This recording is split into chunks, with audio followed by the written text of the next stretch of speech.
They're fighting a war here and they're losing. The sheer numbers of people succumbing to the coronavirus is overwhelming every hospital in northern Italy. The staff are working flat out trying to keep these people from deteriorating further. They're trying to stop them from dying. This isn't an intensive care unit, it's an emergency ward. The ICU is full. People have only just arrived here and they're in terrible shape. This is an absolute constant. This killer pandemic is virtually out of control. The patients are literally gasping for air.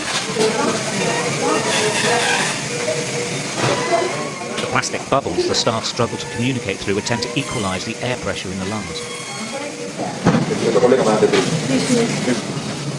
Nobody expected this. Nobody thought they'd be treating so many so quickly. And it's not like flu. It is chronic pneumonia, and it is killing hundreds each day. There are now 15 patients. The doctors say they've seen nothing like it before and are warning other countries, especially the United Kingdom, that they will see it as well. People have keep describing it as like flu. It's worse than that, no? No, it's totally another thing. I think it's most pneumonia than flu. Mm-hmm. Because most people get pneumonia. And as I said before, it's a very severe pneumonia. And so it's a massive strength for every health system, because we see every day 50 to 60 patients who come to our emergency department with pneumonia, and most of them are so severe they need a very high FiO2 of oxygen.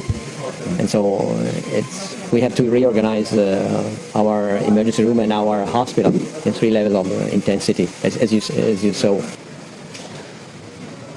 This is the main hospital in Bergamo, in Lombardy province. It's one of the most advanced hospitals in Europe. But it's the most hard-hit of all the hospitals in Italy. The town is the centre of the epidemic here. This isn't a ward, this is a waiting room. Wherever you go, people are on gurneys, in corridors, in meeting rooms, they're everywhere. All the medical staff urge other nations to see what's happening and lock their nations down right now or face this. What I would suggest is just shut down to stop all the outbreak and not come in this kind of situation that is very, very difficult to manage. Can I ask you personally what it's been like?